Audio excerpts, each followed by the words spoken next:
I'm Doug Dabbs of the Ride Burning Desire comic book, and you're listening to True North Country Comics Podcast.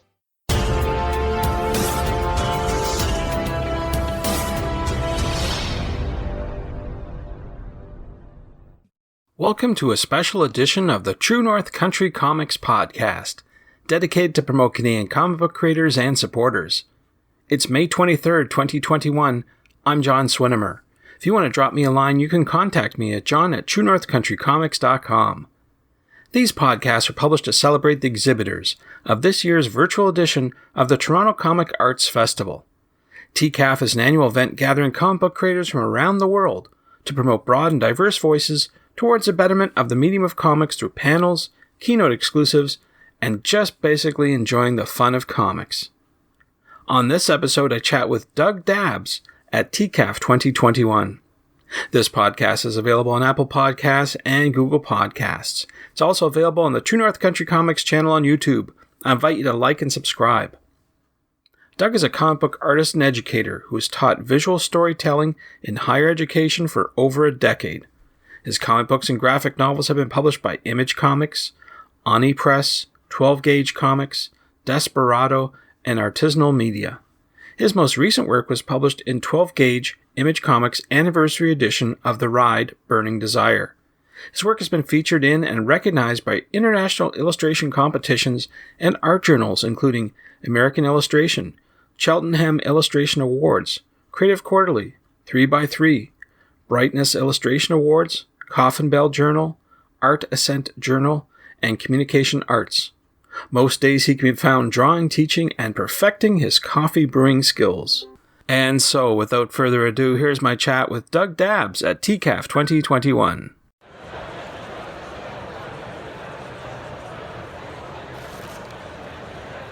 So, Doug Dabbs, thank you very much for taking time to chat with me. Yeah, it's an honor. Thank you. I'm really looking forward to it. I appreciate your time. What I normally do to start off the interview is ask the creator about their first comic book. So I'm wondering if you remember, what was the first comic book that you read? Okay, it's funny. I remember my first comic. I don't really remember much about the story. It was in the third grade. It was in Miss Maddox's class. And I forgot what we did, but in the class we had prizes that were given out. And I saw one of the prizes was a Batman comic. It was Batman 462. And again, I don't remember anything about that though, but I remember reading it and that opened up a new world for me. And it may have been a week later or so. She really wanted us to read. And I asked, can it be comics? Expecting it to be a no, but she said yes. And I remember the first comic I bought after that was X-Men number 4 from 1991. And just seeing that artwork in it and just knowing that there was a back history to all these characters I've never seen before. And just like the juxtaposition between like art and literature coming together to like have this wonderful medium that really opened up a whole new world for me. So it was pretty cool, like going from Batman 462 to X-Men and to all these other different comics that I read now. And that was my first comic and how it pretty much opened up to everything else that I read today.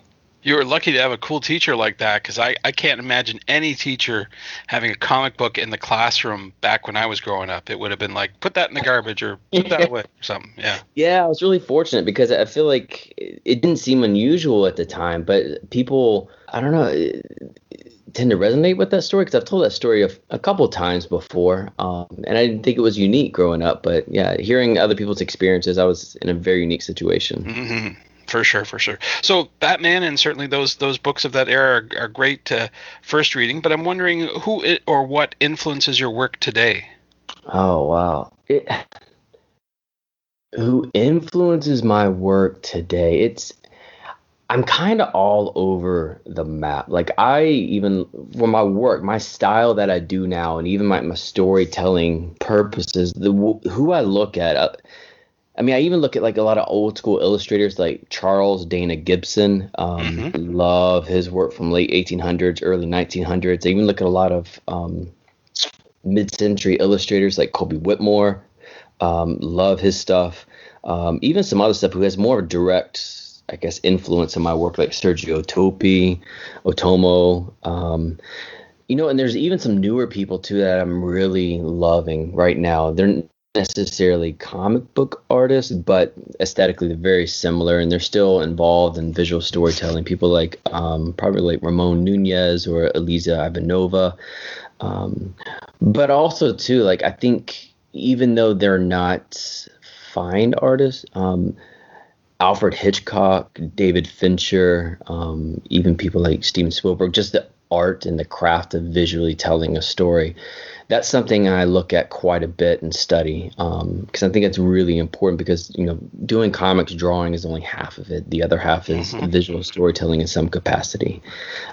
So those are the people that I tend to look at quite a bit, or even some other stuff that's even more modern, like Spider-Man Into the Spider-Verse, like what they were able to do with animation, which is mind-blowing. And not just because they included more the comic book format in it, that's cool, but it's just what they actually did with the format of animation. And that really influenced me to see, like, okay, what can you do with the format of comics, and how could you be able to expand upon that, and do everything that you need to do while highlighting its strengths, because every medium will have strengths and weaknesses, but just highlighting those strengths and seeing what you can do and how can you visually communicate these ideas to your audience. Good stuff. Absolutely. So we're here talking about the Toronto Comic Arts Festival. So I'm wondering, with that in mind, do you have any favorite convention or festival moments that you can share?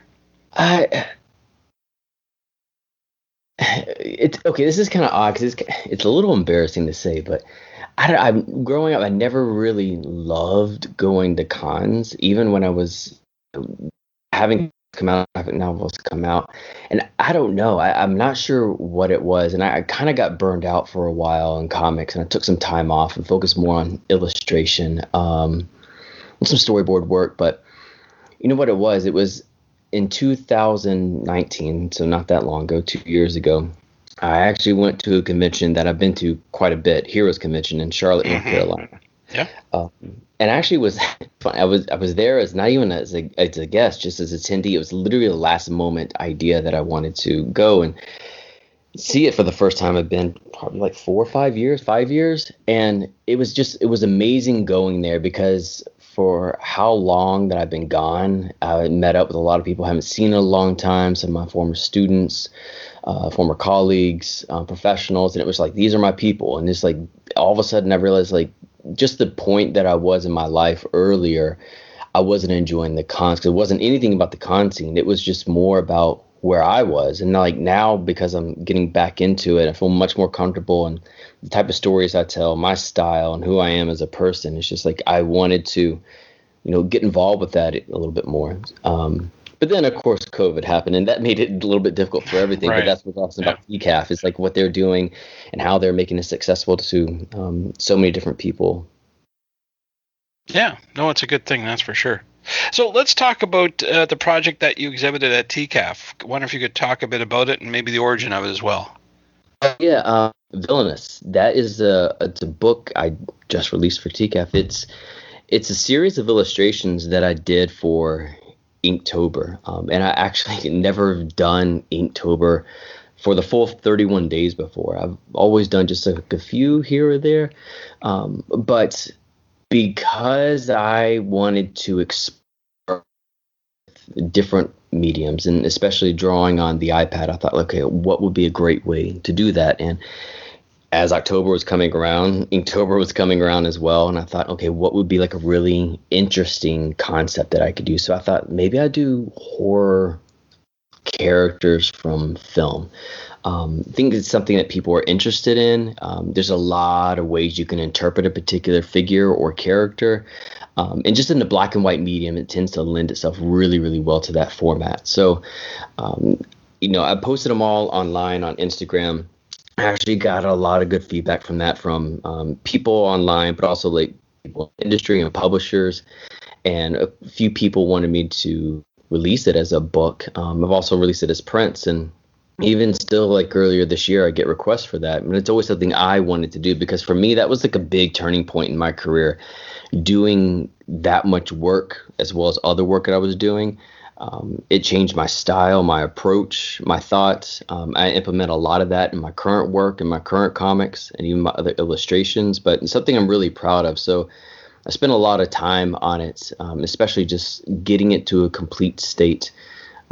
Especially just within the idea of it being a black and white product. And I feel like that's something that people don't celebrate enough. It's just the medium of black and white. It almost seems like people think it's incomplete, or it's a preliminary idea. And there could be some really beautiful black and white work. And I'm not saying that my work is beautiful, but the whole purpose of it is like what you see in there, it is complete. It's a finished illustration. And hopefully you don't look at it and say like, well, it needs to have color or something else added to it to have this idea of it being complete. But it's also cool to see like different types of horror figures, and I guess my interpretation of them. Oh, very good. Very good. So I want to switch gears a wee bit and talk about the tools that you use to create your art. I wonder if you could walk me through the process that you go through. Yeah, and like what's funny, like what I was mentioning about using the iPad Pro, I mean, I was trained and taught completely traditionally. I mean, I don't think I used a lot of digital applications at all until I went to college.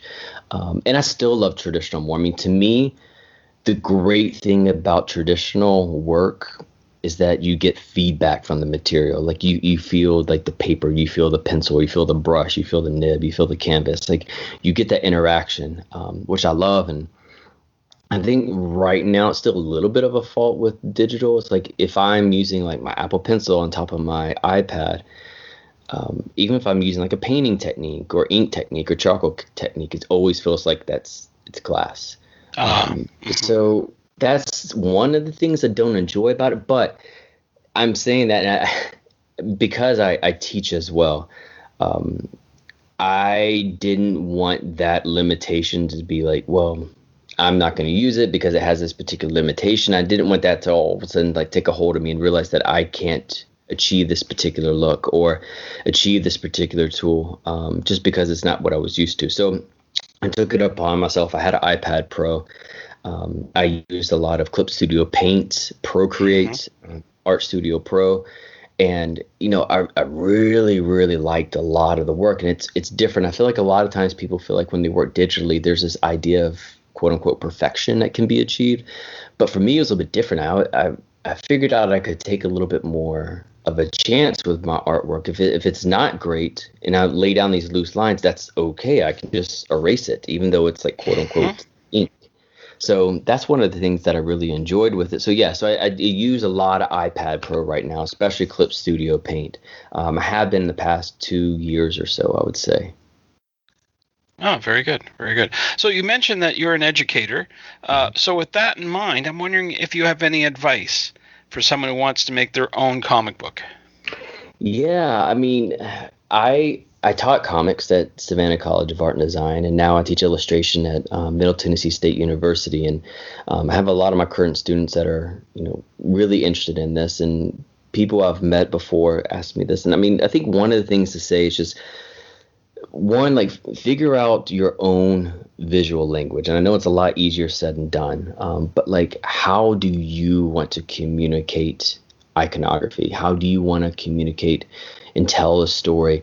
Not necessarily with just text, but with images, because even when you draw a comic, you're still using a set of iconography images to communicate an idea. So I think that's really important to do. And also just study the craft of storytelling. Study it with film, study it with television, animation. Read scripts too, and not just comic books. Read scripts from other media like Twilight Zone scripts, which are excellent stories, especially told in a 30-minute segment, beginning, middle, and end. So study that and just figure out like why they made certain decisions. What was the purpose of this particular scene? And I think once you start doing that, everything starts to become a little bit easier because there's a purpose to it and there's a mood associated with that particular purpose. So even if you have somebody who is like crying for some reason, I don't know why they might be crying. Might be crying because maybe they broke up with somebody, right? If they're broken up with somebody, like, are they just shedding one single tear? That might be a big moment for that particular character. Or are they bursting into crocodile tears? And where are they? Do they go in another room? Do they shut themselves in a closet? Like, that might be a very isolated moment for them. Or maybe that they run outside and they're like bawling.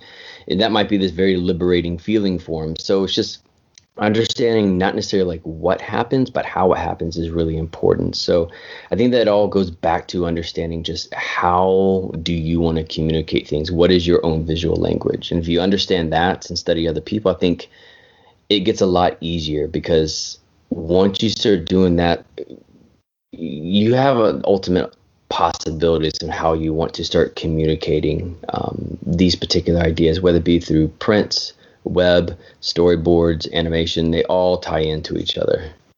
So that Very was good. a really long answer, but sorry. I'm sure you could spend an entire year giving advice as an educator, but that's great that you're very succinct there and encapsulate it in that. Um, so that was great. Thank you. Oh, thank you. So I want to talk a bit about what's next for you. You've talked about what you're exhibiting at exhibited at TCAF, but I'm wondering, what do you have coming down the road that you can talk about?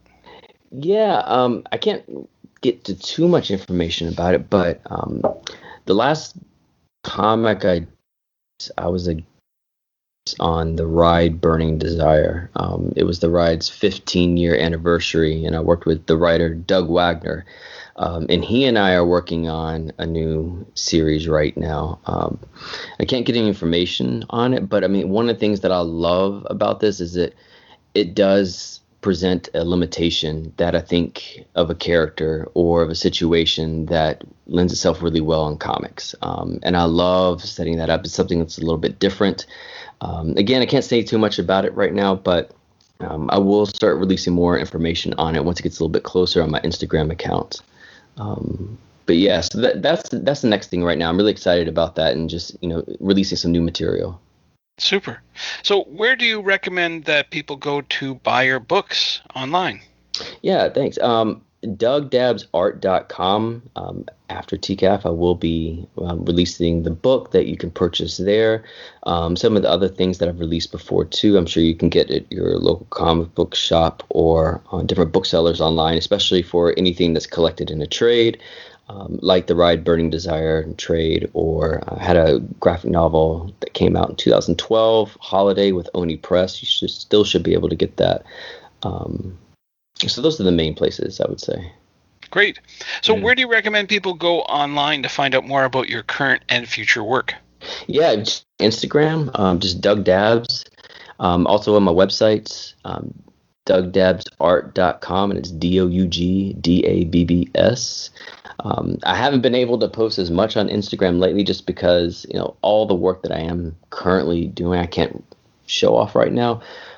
But again, like once that does get announced, and I'll have a lot of images I'll release of a lot of preliminary work of thumbnails, pencils, different types of illustrations that go along with that new title. Sounds good. Well, Doug, those are all the questions I have for you, but I'm wondering if there's something I didn't ask that you'd like to get across in this interview.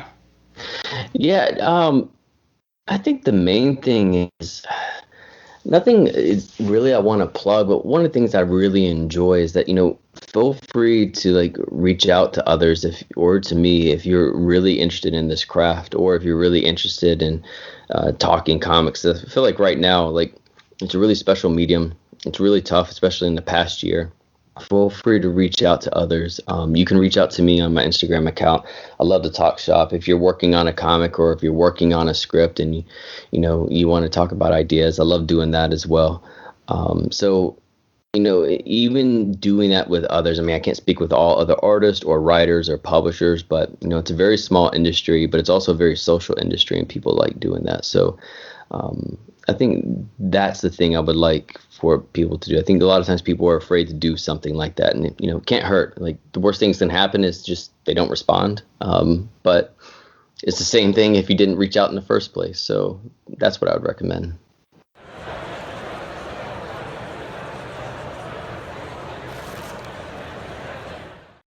Thanks to Doug for the chat. You can discover more about Doug on Twitter at Doug_Dabs with 2 B's, and on Instagram at DougDabs. And you can find him online at DougDabsArt.com. And thanks to you for listening to the True North Country Comics podcast. If you haven't done so already, please subscribe to and like this podcast on Apple Podcasts, and please leave a good rating. Also check out the TrueNorthCountryComics.com website, follow along on Twitter at True North Comics. True North Country Comics is now on YouTube. Please like and subscribe to the video channel. Please send your feedback to John at TrueNorthCountryComics.com. Thanks again for listening, and come back soon for another episode. Bye for now. True North Country Comics podcast is copyright True North Country Comics, copyright 2021.